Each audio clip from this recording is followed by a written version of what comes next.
¿Qué necesitamos para que haya una comunicación? ¿Qué elementos son indispensables para las comunicaciones? Esto quizás lo hayan estudiado en el colegio. ¿Se les ocurre alguno? Sujetos. Muy bien. Sujetos. ¿Qué tipo de sujetos? ¿Un receptor? Un receptor y un emisor. ¿Qué otra cosa necesitamos, efectivamente? Un mensaje. Muy bien, un mensaje. Pues ya tenemos el mensaje. ¿Y solo eso? ¿El canal? El canal, perfecto. Eso lo podemos poner en el medio. ¿Qué otra cosa?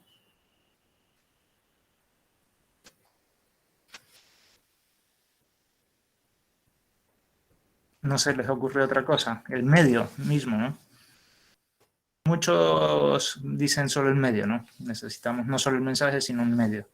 Muchos ponen dentro del medio, bueno, del canal, el modo, el lenguaje y otras cosas, ¿no? Nosotros los incluiremos todos ahí, pero bueno, todo eso está bien. ¿Alguna otra cosa se les ocurre?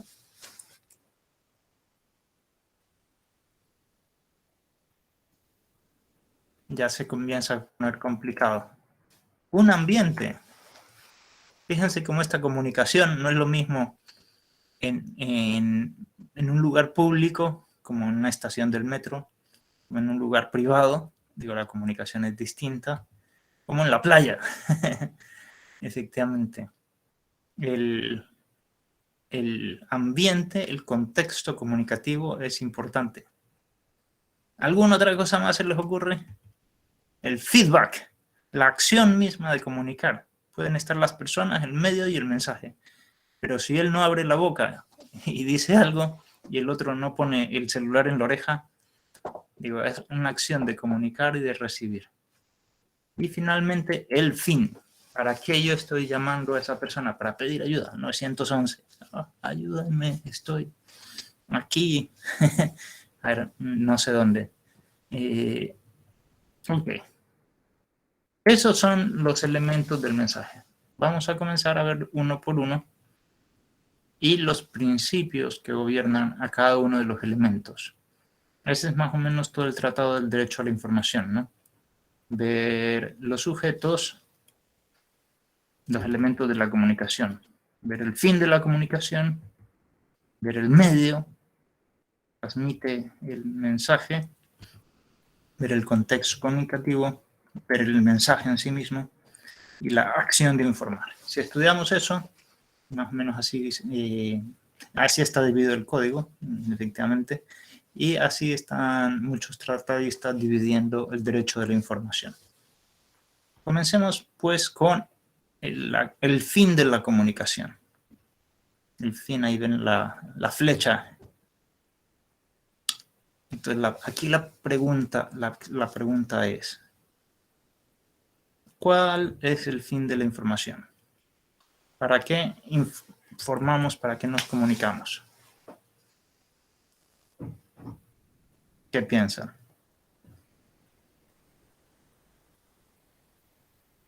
¿Para qué estamos? ¿Para dar a conocer algo? Para dar a conocer algo, efectivamente. Dar a conocer algo, efectivamente.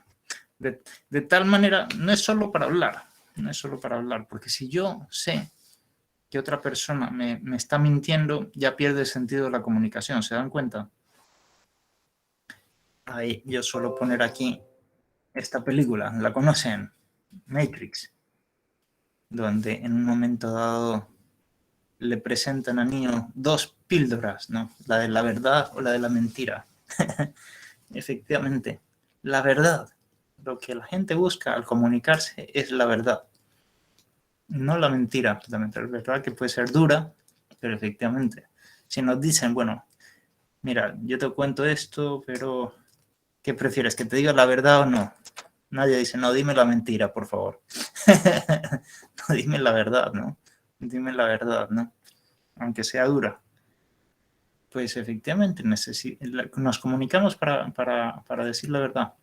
San Agustín decía una cosa muy cierta. Hay mucha gente que le gusta engañar, pero a nadie le gusta ser engañado. Efectivamente. Nos comunicamos para averiguar, para ver cómo son las cosas.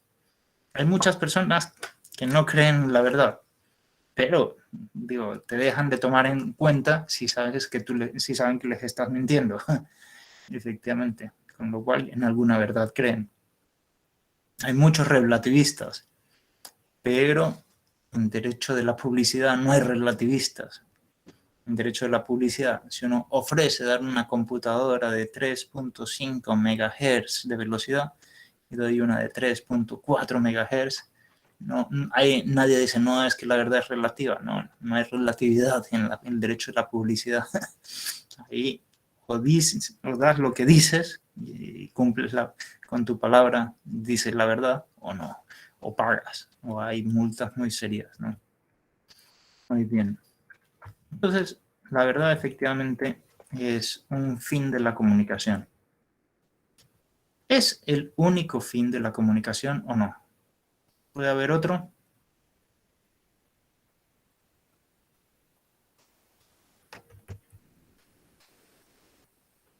Obviamente, ¿para qué están viéndome en sus pantallas? Para obtener la verdad sobre una parte del derecho, efectivamente, ¿no? Para intentar reflexionar. ¿Para qué después quizás se vayan a ver una película, ¿no? Belfast, no sé si han visto, el fin de semana pasada yo vi Belfast, estuvo muy simpático, se las recomiendo. ¿Para qué uno ve Los Simpson? Para encontrar la verdad. ¿Para qué uno ve cine? Va al cine.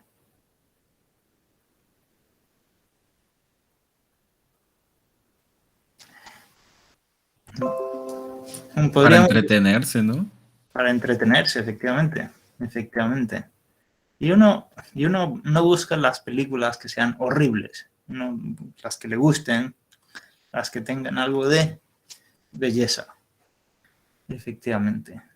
Las que tengan algo de nos agraden, no las que nos repugnen. No, yo voy a ver solo películas que me repugnan, ¿no? Nadie dice eso, efectivamente.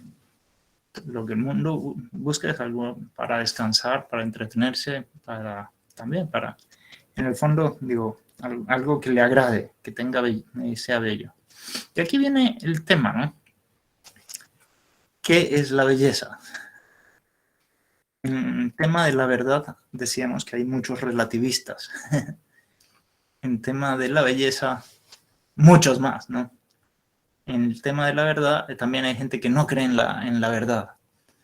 En la belleza sí, nadie es escéptico, porque todo el mundo ha visto cosas bellas, sabe que existen cosas bellas, todo el mundo. No hay escépticos de la belleza. ¿Pero qué es la belleza? ¿Es algo relativo? ¿Qué piensan ustedes? ¿La belleza es algo relativo?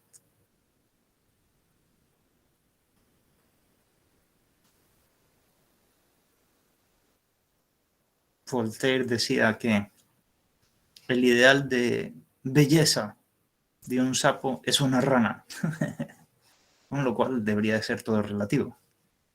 ¿Qué piensan ustedes? Yo Sí, yo pensaría que considero sí que es también es relativo. relativo.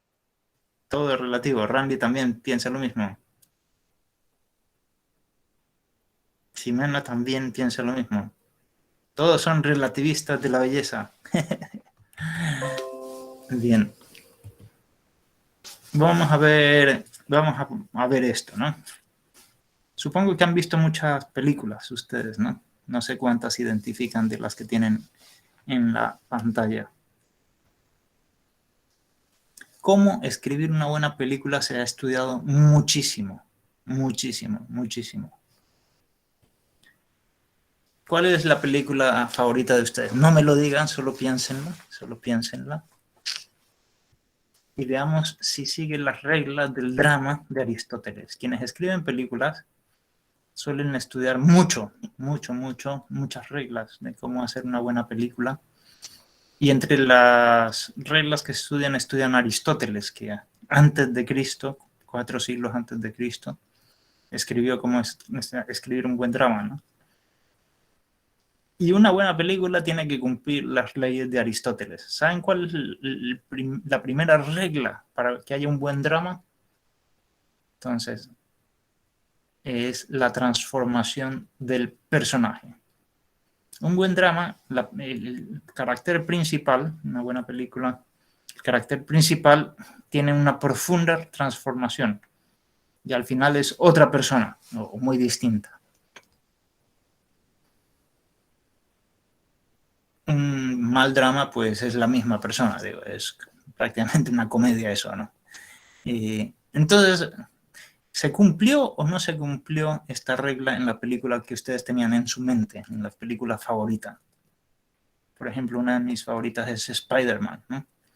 La primera, digo, era nadie y termina siendo un héroe, ¿no? Por eso las segundas partes son muy problemáticas, porque ya está transformado el personaje. Entonces, ¿qué tiene que hacer Spider-Man 2? Volverlo a basurear, volverlo a mostrar que no es nadie ante sus compañeros y después hay una transformación y después lo hacen malo para convertirlo en bueno. Y así, la transformación más profunda es la muerte de una persona, ¿no? Efectivamente, esas son las tragedias griegas, precisamente. Ellos creían que el drama más fuerte era la muerte y efectivamente con la muerte es muy fácil hacer un drama muy profundo. ¿Se cumplió esta regla en su película favorita o no? Con lo cual, si se cumplió, ya se dan cuenta que al menos en el cine esta regla se cumple, ya hay una regla que no es relativa, ¿no? Puede haber muchas formas de presentarlo. Veamos ahora otro arte. Este es la pintura. En la pintura se estudian muchísimas cosas, por ejemplo. Se dice que los que utilizan la proporción áurea o proporción divina, una proporción, los cuadros o cosas de estas suelen ser muy balanceados y suelen gustar a la gente, ¿no? Hay algo atractivo ahí, ¿no? Por ejemplo, esas escaleras que ven ahí, ¿no? Efectivamente, tienen algo de simpático, ¿no? Porque utilizan justamente la proporción áurea. En cambio, si se sale uno de esa proporción, ya comienza a ser más feo, ¿no? En un momento dado se dieron cuenta, bueno, que el punto de fuga también ofrece, digo, una sensación simpática, que es el punto de fuga, a donde todas las líneas convergen, ¿no? Aquí se da uno cuenta que en esta pintura de arriba todas las líneas convergen al final del túnel, ¿no? Y te da una sensación de espacio, de profundidad. El rango de colores, si ustedes quieren, por ejemplo, vestirse de manera elegante, ¿no? y que se vea bien, pues es bueno combinar los colores que aparecen en el Word, en la misma fila. Por ejemplo, esta fila, la primera fila, la segunda fila, todos esos combinan, o la última fila, todos esos combinan. En cambio, si yo cojo yo qué sé, este verde de acá con este azul de acá, probablemente no combinen, ¿no? Digo, tienen que estar en el mismo rango de colores. Esto lo estudian los pintores. Digo, o pongo todo en tomas pasteles, o pongo todo en temas fosforescentes, digo, porque son rangos de colores. Efectivamente, con lo cual, y una cosa que uno mezcla una cosa con otra se ve un poco rara y termina en el fondo la gente no sabe, incluso no sabría ni cómo decirlo, pero no gusta a la gente. Con lo cual la pintura no todo es esto, o la línea del horizonte o las composiciones. No sé si saben lo que es la línea del horizonte. Aquí, por ejemplo, la línea del horizonte es esta. En este cuadro famosísimo de todos los filósofos de la antigüedad, ¿no? Esta es la línea del horizonte, ¿no? Y este es el punto de fuga. Entonces, si uno pinta esto, como que sabe balancear todo y sabe poner las cosas en su lugar. Las cosas sin línea del horizonte, donde no hay, digo, uno no sabe cómo decirlo, pero se da cuenta que no está balanceado, a menos que sea arte puramente abstracto, ¿no? Que no sea, bien, esto se necesita, ¿no? Para balancearlo. Vamos a la fotografía, otro arte, ¿no? Las composiciones, también esto es pintura, ¿no? Los fotógrafos saben que si uno compone así, o así, o así, muchas de estas suelen ser muy, muy buenas las fotos. Es fácil sacar una buena foto de esta manera. Es decir, poniendo el peso, uno divide aquí y lo pone el peso aquí, ¿no? Hay gente que solo fotografía y pone a cualquier persona recortada por la quijada, ¿no? De la quijada para arriba. Y uno se da cuenta que no es una buena foto, ¿no? ¿Cómo hacer una buena foto? Yo tengo una página web de fotos de los animales de mis safaris en África. Si quieren, se las paso ahí. Bien. Estas son fotos de los safaris. Estos son hipopótamos. Aquí se dan cuenta que hay un punto de fuga. No sé si se dan cuenta en las lanchas, ¿no? Este es otro tipo de composición. No aparece ahí. Bueno, esta es más complicada. Esta es una típica, muy fácil de hacer. Bueno, no muy fácil, no tiene que buscar. Pero bien, esta es otra composición con todo el peso abajo y el cielo arriba y la montaña y todo eso, ¿no? Esta es otra de las composiciones que les mostré. Es muy, muy sencillo de hacer. Y suelen salir, bueno, este ya es con un búfalo. Ahí, efectivamente. Les pongo otra. Esta es la línea del horizonte. Entonces, la línea del horizonte, ¿qué es la línea del horizonte? No es solo el horizonte, no, es un poco más. Es la línea que siempre está a la altura de nuestros ojos. Entonces, esto tiene una serie de cosas interesantes, parece una foto sencilla, pero es complicadísima de hacer. Porque la línea del horizonte está muy debajo de este palo. Este palo es una cosa de menos de 1 metro. Entonces, ¿cómo hacer que el horizonte esté bajo de este palo que está a ras del piso? Pues uno tiene que tirarse al piso para bajar la línea del horizonte. Más o menos esto es lo que hice en medio de la sabana africana para tomar esta foto, ¿no? Entonces allí da la sensación de que el pájaro está volando, ¿no? Si fuera todo el fondo verde, pues uno dice, bueno, sí está volando, pero no ve el salto de alguna manera, ¿no? Esta es la idea, ¿no? Ver el salto, ¿no? Y esta es otra, la luz. Bueno, obviamente si está oscuro no sale una buena foto. No, yo no les puedo mostrar una cosa totalmente negra y decir, bueno, todo es relativo, esto para mí es arte. No, eso es una pantalla negra, pero obviamente no es una buena foto. ¿Cuál es la mejor luz? Los fotógrafos aman lo que se llama la luz golden light, la luz de oro, sí, ahora se me fue el nombre exacto en español. En inglés es golden light, pero no es la traducción exacta. Bien, ¿cuál es esa luz? La que hay justo cuando sale el sol o cuando se esconde el sol. Por perspectiva del lado, da unos tonos muy interesantes. Estos son los tonos que da justamente esto. Esta foto fue tomada a las 6:15 de la mañana en África, ¿no? Entonces uno se da cuenta que atrás tiene las sombras y destaca bastante bien, y efectivamente. Entonces uno se da cuenta que, bueno, los fotógrafos, los pintores, los arquitectos y todo el mundo tienen sus reglas. Bueno, esta es otra composición también con el lago. Aquí se dan cuenta, la línea está así, atravesada, ¿no? Con lo cual, digo, el arte también tiene sus reglas, por eso estudian varios años. No es que no estudian nada, hay muchas reglas y uno se da cuenta que efectivamente para hacer cosas bonitas hay que estudiar. Uno puede salirle algo bien, pero digo, para ser un maestro del arte, pues estudia mucho, ¿no? Bueno, estos son otros animales y estos también globos que circulan. Con lo cual, no es relativo. La belleza no es relativa. Y la percepción, efectivamente, toda percepción es relativa, ¿no? De algo que es bello, pero la misma percepción se puede mejorar. Por eso la gente estudia cómo aprender a catar vinos, cómo apreciar los vinos, ¿no? Y eso se estudia, ¿no?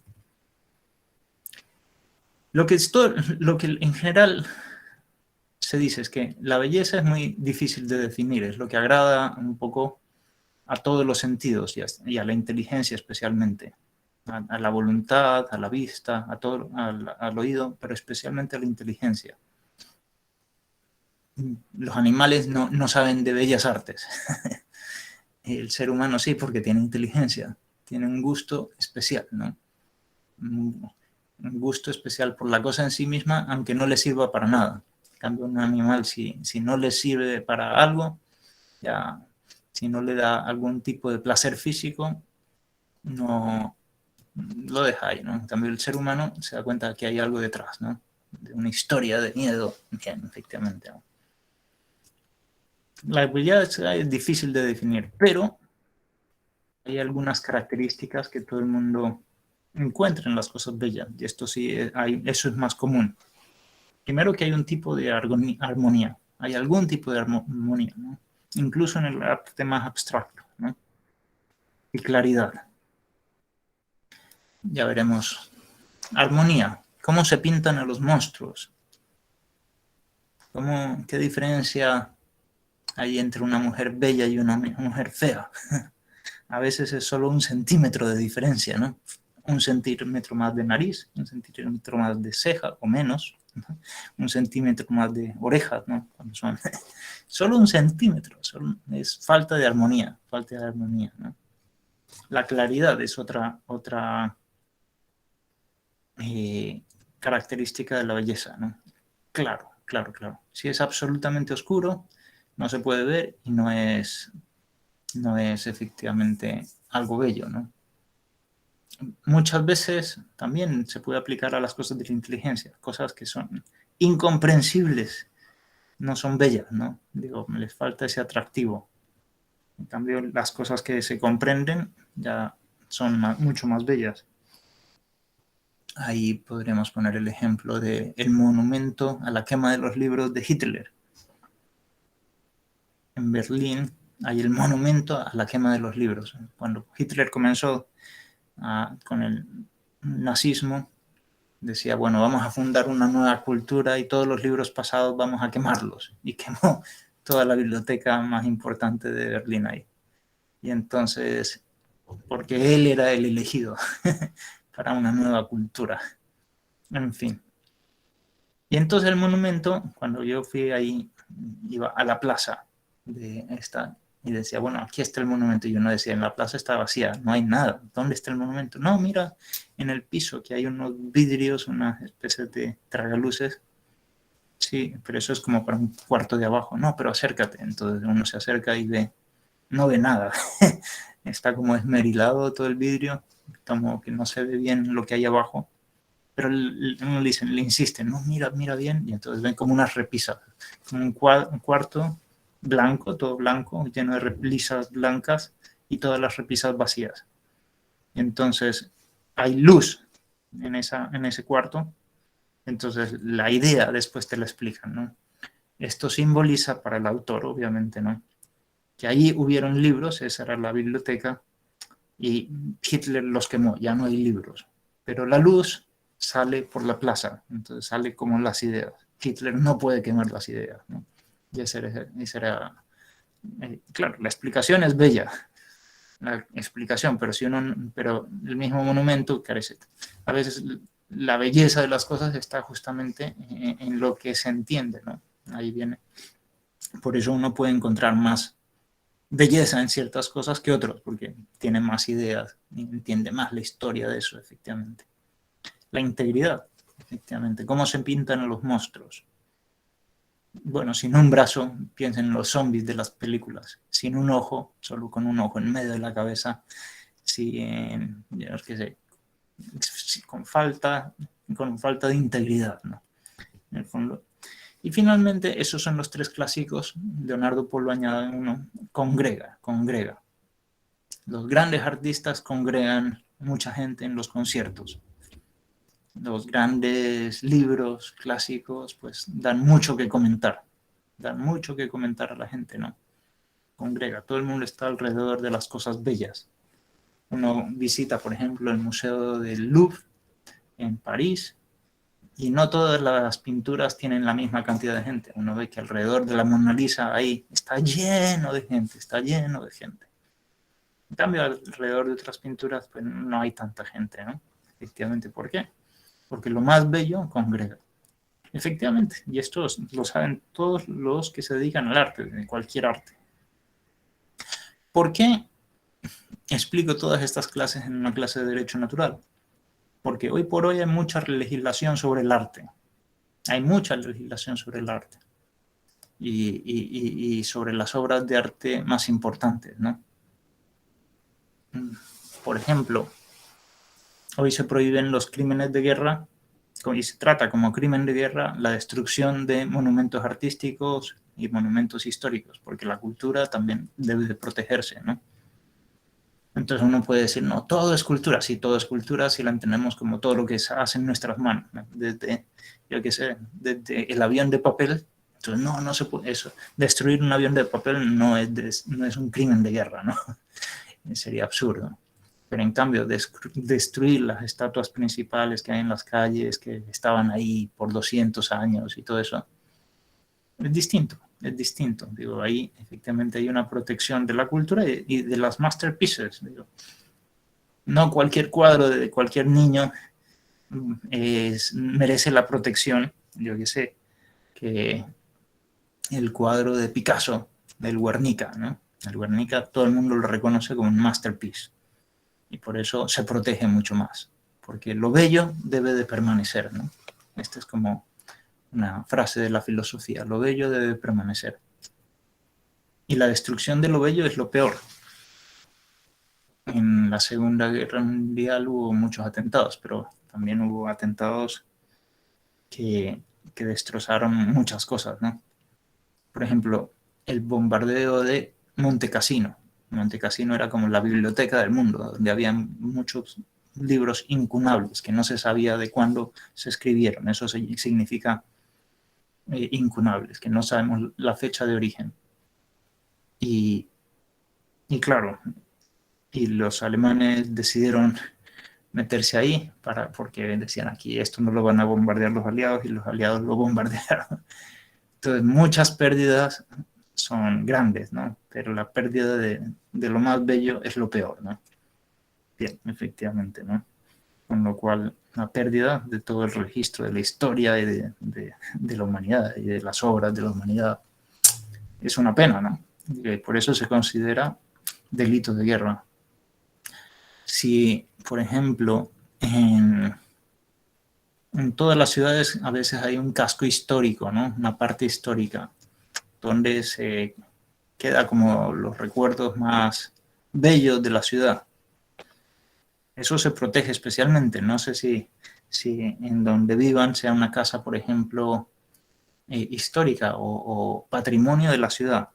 Si a uno le declaran la casa patrimonio de la ciudad es lo peor, ¿no? Porque lo bello debe de permanecer. Si después ustedes quieren hacer, por ejemplo, una reforma, saben que no tengo baño y a medianoche es conveniente tener un baño, ¿no? Pero mi casa es patrimonio histórico, no puedo cambiarla porque lo bello debe de permanecer. Efectivamente. Con lo cual se dan cuenta que incluso los que se dedican al patrimonio histórico, la protección del arte en las guerras, entonces se dan cuenta que no todas las obras de arte son igual. Hay cosas más bellas y hay otras cosas menos bellas. Y las cosas más bellas en absoluto, del Taj Mahal, por ejemplo, hay que preservarlo, hay que preservarlo. Eso tiene que ver con el derecho. Muy bien. Ese es el fin de la comunicación. Este elemento, ahora vamos a hablar algo del emisor y el receptor. Son estos dos, bien los conocen, quedémonos con ellos. Vamos a hablar en las comunicaciones. En toda relación interpersonal, lo importante son las personas. Esto es la primera idea, ese es el principio de centralidad de la persona. Es sencillo, ¿no? Pero es fácil de olvidar, ¿no? A veces, digo, ¿qué es lo importante? Bueno, pues la persona, las dos personas, ¿no? Más que lo que se dice y todo eso, digo, lo que se dice algo para ayudarle a otra persona, para transmitirle la verdad, no para destruirla, porque el fin de la comunicación es la persona. Hoy por hoy hay muchos delitos en Europa, no en Estados Unidos, del hate speech, ¿no? Del odio, ¿no? De hablar con odio. Bien, me parece que obviamente el odio siempre está mal, pero con ese motivo muchas veces cierran la libertad de expresión.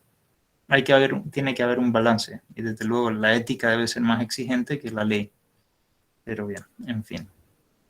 No entraré a todo eso porque creo que no tenemos tanto tiempo. El principio de la orientación de las comunicaciones al bien común. Al bien común de las partes y al bien común de la sociedad. Es decir, las comunicaciones tienen que lograr, efectivamente, construir cosas buenas para todos, ¿no? Y hay cosas que lo logran mejor, yo qué sé. Los mismos noticieros pueden explicar las mismas cosas de una cosa que construyan o de una forma que solo generen odio, con lo cual hay que evitar lo que destruya, hay que fomentar lo que construya. El principio de libertad. Las comunicaciones deben ser libres, ¿no? ¿Qué significa? Que si otro justamente tiene opiniones distintas a las mías, pues yo tengo que tolerarlas, ¿no? Esto es muy interesante, ¿no? Es decir, la libertad en las comunicaciones implica, ¿no? La tolerancia de la diversidad, sobre todo cuando son cosas políticas. Sobre todo cuando son cosas políticas, cada uno tiene el derecho a ser de derechas, de izquierdas, monárquico, democrático, aristocrático, lo que quieran, ¿no? O de opinar lo que sea sobre cualquier tema. A nivel de opinión se debería de poder opinar lo que uno quiera, en temas de familia, de religión, de lo que sea. En temas de esto. Y especialmente, debería de haber esa... Hay varios contextos, ya hablaremos de eso, pero en el espacio político, ¿no? El principio de responsabilidad, es decir, también nos hacemos responsables de lo que decimos. Si uno jura que hará una cosa y no lo cumple, hay delito de perjurio, como ustedes saben, efectivamente, ¿no? Especialmente si juro decir la verdad, solo la verdad y nada más que la verdad, y le miento al juez, hay delito, ahí como ustedes saben, ¿no? Y de ahí hay otro principio más que es el principio del receptor. Es el principio de precaución. Hay ciertas informaciones que uno tiene que tener cuidado. Por ejemplo, con los menores, ¿no? Porque pueden no ayudarles a construir, a destruir la vida del menor, efectivamente. Yo qué sé, efectivamente. Comunicaciones muy violentas, comunicaciones indecentes, estas cosas parece que no construyen. Aquí en Estados Unidos, a mí una de las cosas que más me ha asombrado ahora que he venido a Estados Unidos es la cantidad de tiroteos de jóvenes matando a sus compañeros, a la gente que está en la calle y todo eso. Ayer hubo 3 tiroteos, 3, imagínense. Y todos los días bien, no siempre de menores, pero uno se da cuenta que la violencia ha crecido. Esto hace 50 años no existía aquí. Porque, bueno, mucha gente dice que es por temas de videojuegos y por temas de violencia que se ha incrementado en los medios de comunicación. Hay muchos casos que ellos hacen exactamente lo que han hecho el día anterior en los videojuegos. Eso se ha demostrado.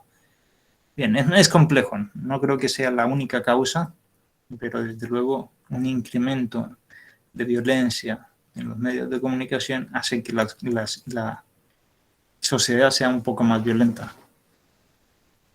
Bien, entonces precaución, ¿no? ¿A quién informamos? ¿Qué informamos? Si tenemos que guardar un secreto, no podemos informarlo, ¿no?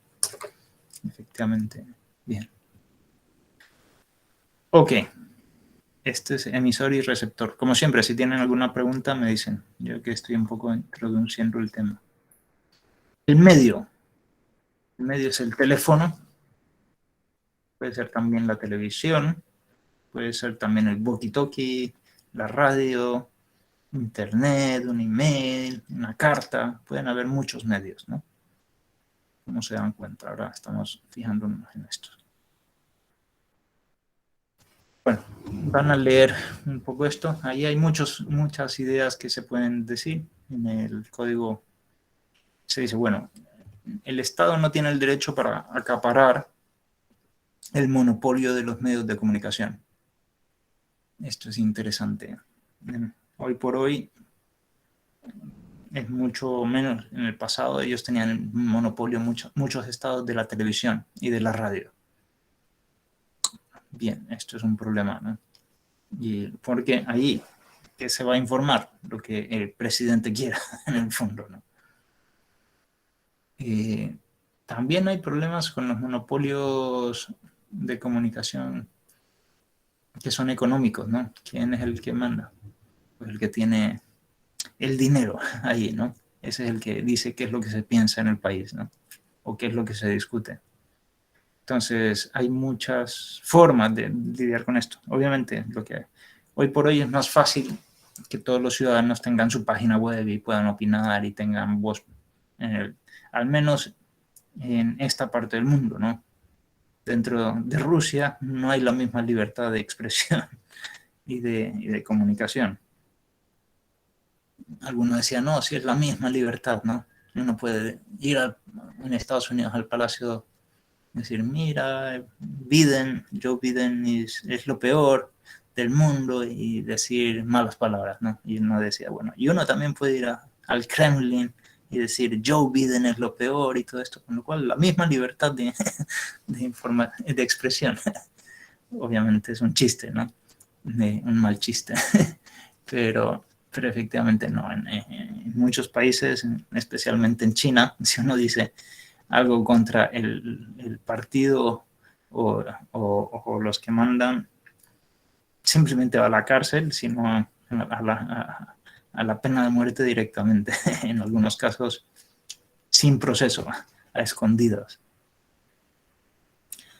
Ok. Entonces, un tema muy, muy, muy interesante aquí es el contexto de la comunicación. El contexto de la comunicación. Y esto es muy, muy, muy interesante porque los contextos comunicativos hacen que los mismos principios se apliquen de una manera distinta y algunos tengan más relevancia que otros. Entonces, no es lo mismo, por ejemplo, una llamada telefónica que estoy haciendo en la playa o hablando con una persona que está al lado mío en una hamaca. Le estoy diciendo, yo qué sé, a mí me parece que yo qué sé, que fulano de tal es un tal por cual, lo que sea. Ok, es un amigo en privado que en una reunión de la empresa, ¿no? A mí me parece que fulano de tal es un tal por cual. Y digo, aquí ya no es entre amigos, sino que dentro de la empresa. Y digo, yo qué sé, que simplemente estamos caminando en el metro y ahí decimos alguna cosa, ¿no? Esto es interesante, ¿no? El contexto comunicativo es distinto. Es distinto y hace que las mismas cosas se aprecien distinto, ¿no? En la empresa puede tener más implicaciones para esa persona, por decirlo así, ¿no? Bien, el contexto. ¿Qué tipos de contextos puede haber y por qué es importante? Para entender justamente qué conviene, qué se puede decir y qué no conviene, qué no se puede decir. Aquí suelo comentar un caso histórico de la mentira. ¿Cómo se ha entendido la mentira? ¿Qué es la mentira? ¿Estamos obligados a decir la verdad? ¿Solo la verdad? ¿Nada más que la verdad? Bueno, prácticamente para el ser humano es imposible conocer todo. Digo, algunas falsedades se pueden decir porque, yo qué sé, a veces no, por ejemplo, vemos a alguien que está con el cuchillo sobre el cuerpo de una persona y decimos, es el asesino, ¿no? Es el asesino de esa persona, ¿no? Porque yo lo vi, tenía el cuchillo y estaba sangrando el cuchillo. Y puede ser que sea todo lo contrario, que sea el que le intentaba sacar el cuchillo al asesino y el asesino salió corriendo y se quedó con el otro con el cuchillo, ¿no? En la mano, ¿no? Y entonces se puede uno equivocar. Por eso se definía la mentira como locutio contra mentis. Hablar como lo que está contra lo que está en contra de nuestra mente. O sea, es decir, el no mentir, el mandamiento de no mentir. ¿Qué es mentir? Mentir no es decir falsedades. Alguien puede decir, yo creo que este es el asesino porque yo lo vi con el cuchillo. Y eso puede ser falso. Pero esa persona no está mintiendo porque no está diciendo algo contra lo que su mente entiende que está bien. ¿Se entiende? Sino hablar diciendo lo que mi mente, locutio es hablar contra mentir, contra mi mente, ¿no? Contra lo que yo entiendo que es verdadero. Eso es mentir.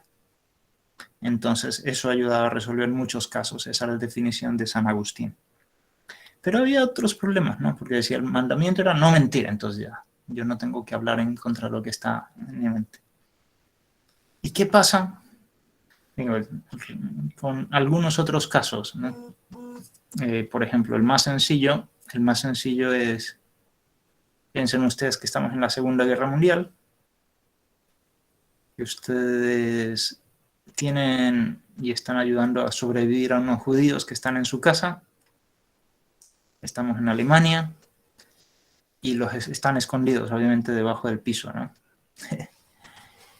¿Qué pasaría si un buen día toca a la puerta la Gestapo y el soldado pregunta, ¿tiene usted judíos?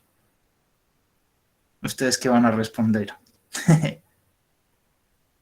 No dice, que no, efectivamente, no va a decir, pero y uno se acuerda, y el mandamiento, no hay que mentir, y yo estoy hablando contra lo que tengo en mi mente. Entonces, ¿tiene judíos? ¿Uno está mintiendo ahí o no está mintiendo? Sí, pero también está el de no matarás. Entonces es un bien mayor el que se busca. Entonces uno dice, violo un mandamiento para cumplir otro mandamiento. Bien, entonces, obviamente no podemos decir, sí, venga, y les muestro los judíos, aquí están, sírvase. Obviamente sería absurdo, ¿no? Otro moralista decía, no se puede mentir, lo que hay que es contestar con evasivas, ¿no? Oiga, qué bonito está el día, ¿cómo está usted? Obviamente, si contesto eso, obviamente el de la Gestapo va a saber que hay judíos, ¿no? Con lo cual...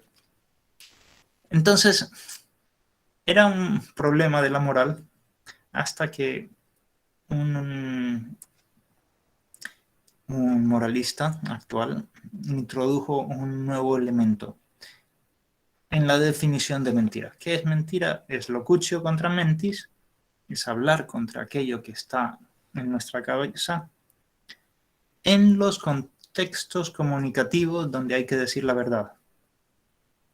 ¿Cuándo hay que decir la verdad? No siempre. Hay contextos comunicativos que exigen decir la mentira de alguna manera. Por ejemplo, un juego de cartas. Un juego de cartas, ¿en qué consiste normalmente el juego de cartas? En engañar al otro.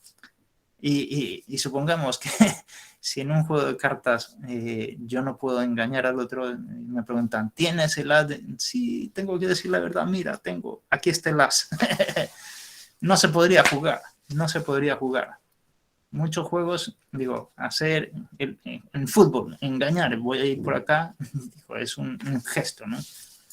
Es un contexto comunicativo de falsedad posible. Entonces, ¿qué es mentira? La mejor definición, la más completa, podríamos decir, es decir aquello que tenemos, algo en contra de lo que pensamos que es verdadero, cuando hay que decir la verdad, en los contextos comunicativos que son verdaderos. Esta es la idea, ¿sí?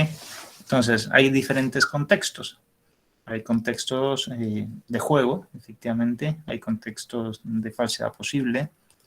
Si, por ejemplo, yo soy el abogado de mi cliente y otra persona me pregunta, ¿y usted sabe alguna información? Y yo sé porque mi cliente me lo ha dicho, pero está en privado, bajo el secreto del profesional, del abogado cliente, ¿no? Yo puedo contestar perfectamente, no, yo no lo sé. ¿Se dan cuenta? porque estoy protegiendo el secreto y estoy cumpliendo una obligación de mantener el secreto, ahí se puede decir sin ningún problema, yo no tengo ni idea de esto. Y no es mentir, porque el otro no tiene derecho a saber. El otro es un curioso que no tiene derecho a saber. Esa es la idea. Y así muchas cosas. Muchas veces también, digo, llaman a la casa y el niño contesta, ¿está mamá? No, mi mamá dice que no está. Obviamente uno puede decir, no está, porque el otro no tiene derecho a saber si está. Bien, ¿no? Efectivamente. Bien. Entonces, nada, aquí podemos seguir mucho más largo, pero no entraré. Hay contextos comunicativos de verdad presupuesta. Hay contextos comunicativos de arte, belleza o relax. Cuando uno ve una Star Trek, que ha salido remasterizada de nuevo la antigua versión, ¿no? Bien, obviamente sabemos que todo ese viaje por las estrellas es falso, ¿no? No exigimos ahí la verdad, no es un contexto comunicativo de verdad presupuesta. Es simplemente arte, para ver algo bello, alguna novela bella, efectivamente. Y hay contextos comunicativos de falsedad posible. Cuando nos preguntan algo que la otra persona no tiene derecho a saber. Cuando estamos en el juego, es también un contexto comunicativo de falsedad posible.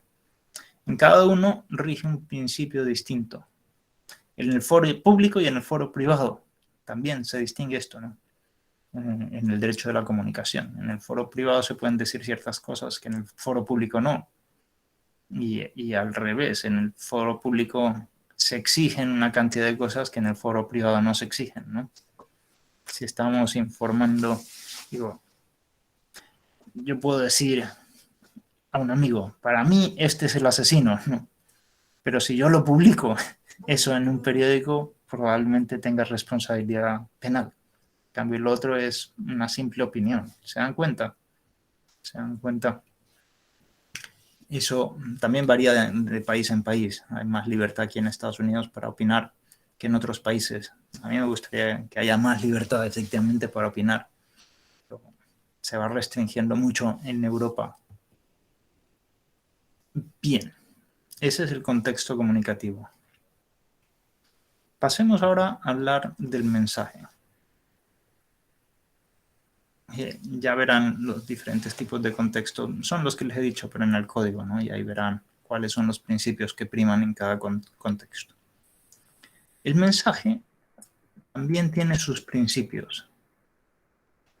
Y no sé si se recuerdan al principio de la clase que vimos, del semestre que vimos la fórmula de derecho natural.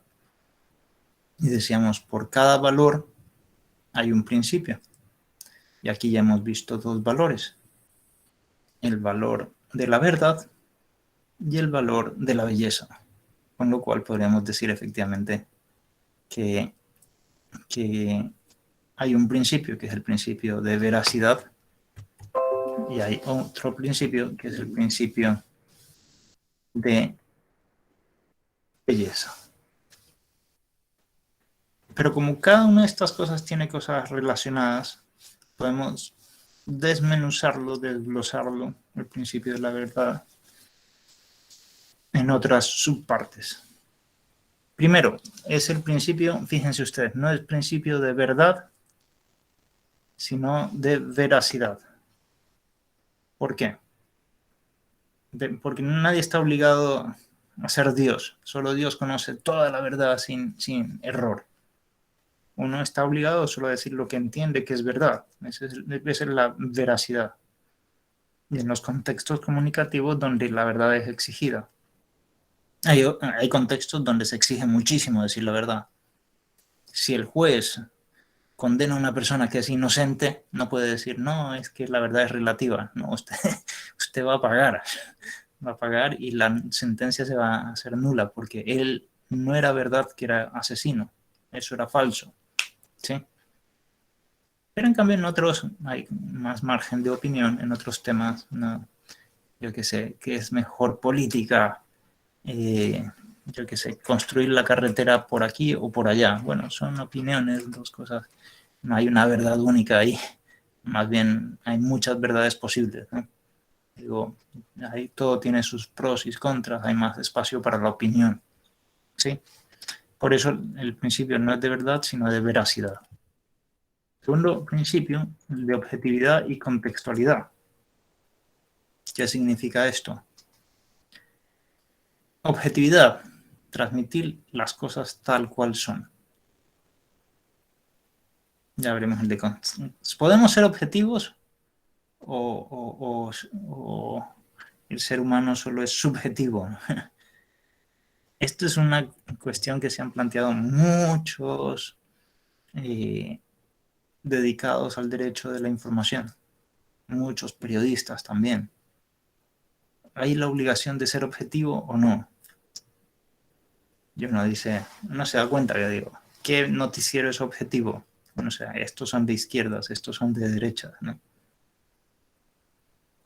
Incluso la misma foto, ¿no? La misma foto, uno podría decir, el teleobjetivo de una cámara, es lo más objetivo que tenemos. Eso muestra la realidad tal cual es, ¿no? Pero uno se da cuenta que hay fotos y fotos. Por ejemplo, la foto, yo me acuerdo en algunas marchas pro vida, algún periódico solía tomar la foto de toda la multitud de las personas desde la punta de un edificio y se veía todo un grupo de personas chiquito y una calle grande, vacía. En cambio, había manifestaciones de cosas contrarias para algunos a la familia y eran 10 personas las que estaban ahí, pero las tomaban desde el piso y 10 personas parecían una multitud, ocupaban toda la foto, ¿no? Y uno dice, bueno, hasta eso es subjetivo. Bien, efectivamente, ¿no? Y efectivamente el ser humano es un sujeto con una visión subjetiva del mundo. Pero obviamente un mínimo de objetividad se puede exigir, un mínimo de veracidad. Todo esto está relacionado con la verdad, ¿no? Yo no puedo publicar, por ejemplo, que a la marcha de este movimiento asistieron 1 millón de personas cuando solo estuvieron 10 personas. O a la marcha donde estuvieron 1000 personas, no pueden decir, no, hubo 10 personas ahí, ¿no? Eso sería claramente algo contrario a la transmisión objetiva de la realidad. Como en todo, ¿no? Una transmisión absoluta de mente objetiva es imposible, pero un mínimo de objetividad sí podemos requerir. Un mínimo de objetividad. Algunas leyes han preferido no hablar de objetividad, sino de contextualidad, de poner el contexto, ¿no? Que es alguna manera de decir que deben de tener un mínimo de objetividad, ¿no? Efectivamente, no. Y hay que poner las cosas en su contexto, ¿no? Uno no puede decir, bueno, yo qué sé, fulanito mató a otro, ¿no? Y efectivamente lo mató, pero hay que poner en contexto, ¿no? Pero es que sucede que había sido agredido por ese y ese le estaba robando yo qué sé, la computadora y la única cosa que tenía era un cuchillo al frente e instintivamente lo usó y lo mató. Claro, una cosa es un asesinato y otra cosa es, como se dan cuenta, es legítima defensa. El principio de relevancia. Esto también se estudia en derecho de los contratos, ¿no? Hay que decir las cosas relevantes, ¿no? Hay que decir, por ejemplo, si yo les vendo un carro a ustedes, ¿no? Mi carro, y digo, lo estoy vendiendo en menos de $1000, y ustedes dicen, está barato, lo compro, y les doy las llaves, me dan los $900, y ustedes van a aprenderlo y ven que no suena nada, ¿no? ¿Qué es lo que pasa? Y abren el capó y se dan cuenta que no hay motor. Oiga, profesor, no me vendió el carro con el motor. Ah, me olvidé de decirles que no tenía motor. No, efectivamente. En los contratos hay que decir todas las cosas relevantes. ¿Qué son las cosas relevantes en pues todo lo que el otro de haberlo sabido, si lo hubiera sabido y no hubiera contratado, eso era relevante. Haberlo sabido y no hubiera contratado, eso es relevante. Pues lo mismo, en el derecho de la publicidad es lo mismo, ¿no? Hay que poner toda la información que el otro de haberla sabido no hubiera contratado, pues hay que ponerla ahí. Por ejemplo, descuento del 20% para este servicio, pero al contratarlo usted tiene que pagar un poco más, digo, o tiene que pagar estas 3 cosas, ¿no? Eso ha habido mucho en derecho de la publicidad, en muchas publicidades que han recibido multas, ¿no?, alrededor del mundo porque no han puesto toda la información relevante. Con lo cual, digo, esto también es algo sensato, digo, exigir todo eso, ¿no? Es un principio, el principio de coherencia, ¿no? Uno no puede contradecirse, digo, eso atentaría a la veracidad también, ¿no? El principio de autenticidad y pluralidad. Transmitir las cosas tal cual somos, ¿no? Yo, por ejemplo, hay noticieros de deportes o de lo que sea, que dicen ser muy neutrales y no lo son. Yo a veces prefiero alguno que me diga, no, mira, yo soy rojo, yo soy azul, yo soy verde. Bueno, al menos ya sabemos de dónde viene la fuente, ¿no? Las comunicaciones anónimas son la excepción. Son la excepción. ¿Se puede? Sí, se puede, pero algunas cosas no. Por ejemplo, yo que sé, algunos actos procesales siempre tiene que decir uno quién es el que lo está haciendo, si no, no se cuentan como presentados, ni siquiera. De ahí, el principio de belleza, ¿no? Lo bello debe permanecer, las cosas más bellas hay que protegerlas, etcétera, ¿no? Esto ya hemos hablado. Y decíamos que la belleza tiene varios componentes, ¿no? La integridad, la armonía, y todo eso. Bueno, pues también podríamos decir aquí, la información tiene que transmitirse íntegramente, ¿no? La oportunidad en el tiempo debido, ¿no? No podemos publicar en el periódico hoy día, ¿no? Saben que apareció un nuevo virus y en Wuhan está la gente muriendo. No, eso sucedió hace 2 años, ¿no? El coronavirus, la primera vez que apareció. Ahora están apareciendo variantes del virus, ¿no? Y bien, entonces la oportunidad, todo en su tiempo, cada cosa a su tiempo, cada comunicación tiene su tiempo, obviamente. Esto se exige más en el derecho de comunicar noticias que en el derecho de comunicar obras de arte, ¿no? En el arte se exige más.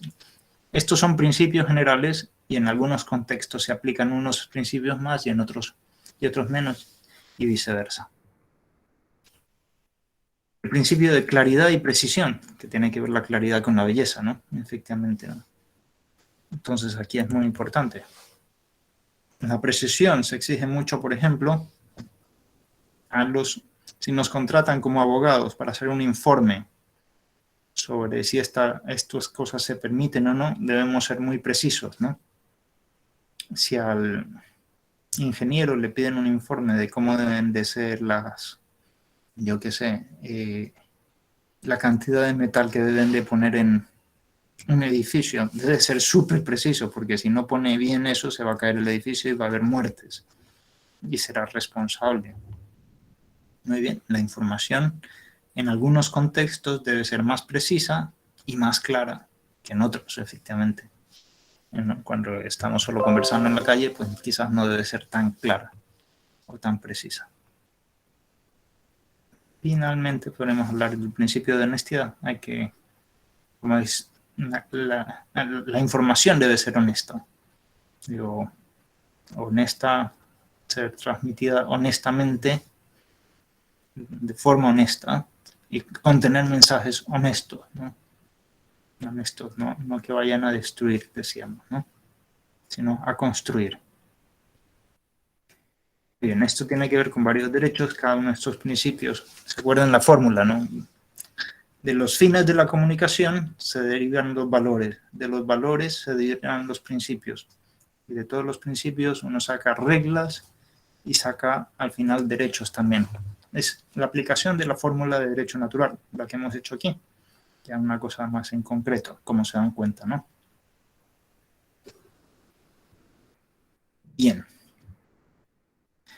Finalmente, tenemos la acción de comunicar.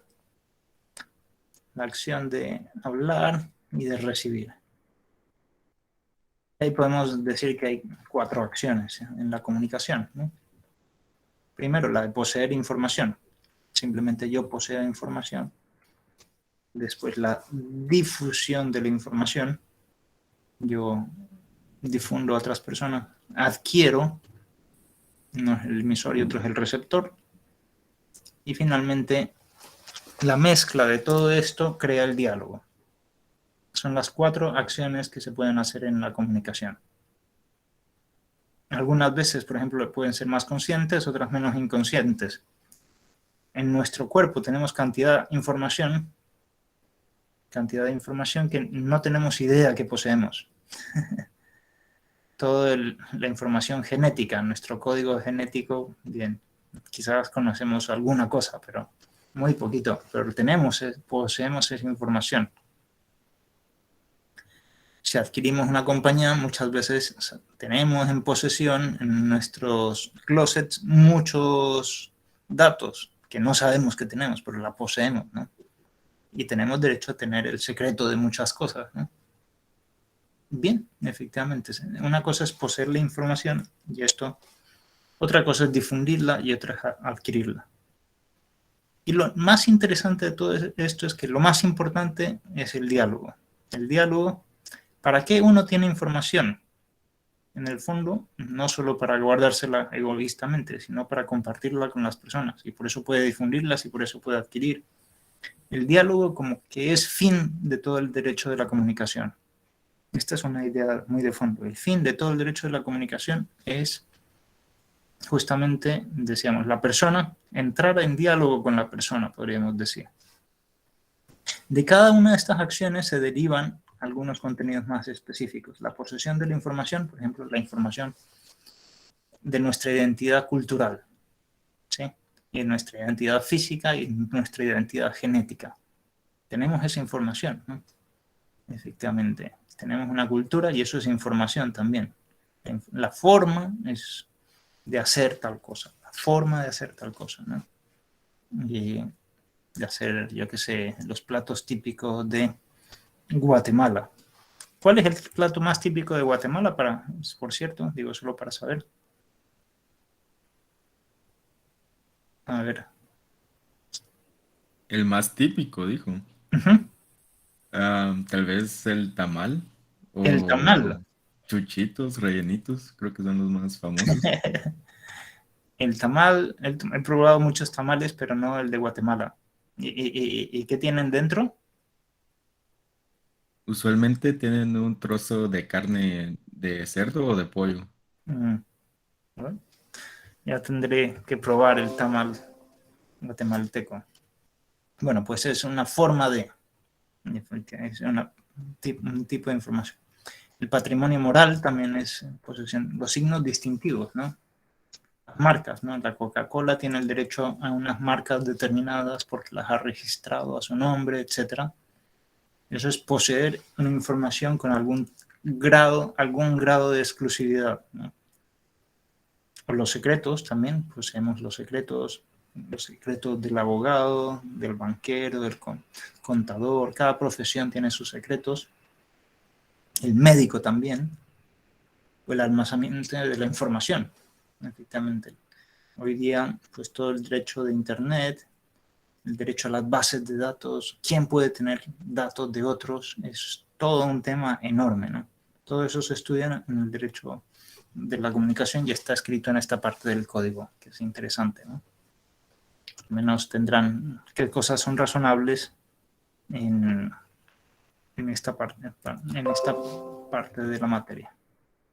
La difusión, bueno, pues ahí está todo el tema de libertad de expresión, el derecho de la comunicación, en ciencias, noticias, historias y todo eso. bueno, ahí efectivamente priman más los principios de veracidad, de exactitud, de precisión en algún grado, ¿no? Y la creación, y de ahí la adquisición, aquí ya estamos en la adquisición de la forma, ¿no? Por ejemplo, ¿no? Quien inventa una novela, crea una novela o hace un invento de cómo se hacen las cosas, yo qué sé, como un sorbete que no suene o cosas de estas, ¿no? Pues eso es crear una nueva forma que antes no existía y es adquirir una nueva forma, ¿no? Bien, eso regulado por el copyright, por los derechos de autor o por el derecho de patentes. Son dos áreas grandes, ¿no? Derechos de autor y derechos de patentes, de inventos, ¿no? El derecho a la investigación, que tiene su parte normativa, que se puede hacer, que no se puede hacer. Obviamente no podemos experimentar con seres humanos y someterlos a un riesgo muy grande, ¿no? Porque eso atentaría contra la dignidad humana. Hace poco salió el primer médico que hizo en niños que estaban dentro de la madre tratamiento genético, le cambió los genes, ¿no? Y eso es un delito porque es muy, muy riesgoso. Y es muy, muy riesgoso. En ninguna parte del mundo se permite. Y estuve en la cárcel 3 años, o sí, algún tiempo, en China. Y ya salió, ¿no? Y ya salió, bueno. Digo, porque uno no sabe, digo, la ciencia no es tan segura en estos temas ahora, ¿no? Y es someterlos a unos riesgos, es cambiar la identidad genética, ¿no? Digo, con lo cual, para hacer investigación, digo, tiene sus límites, ¿no? Hay límites que son irrazonables. Aquí solo explico qué es lo que hay dentro de ese capítulo. No hay que leer todo esto, pero al menos que sepan que está todo eso por si alguna vez hacen algún trabajo de esto, que tengan alguna referencia. Y el derecho a la educación. El derecho de la educación, pues ahí está efectivamente esto, bueno, el derecho procesal. Perdón. También está ahí. El proceso está para buscar la verdad de los hechos sucedidos y el derecho a la educación para adquirir conocimiento de cómo son las cosas, ¿no?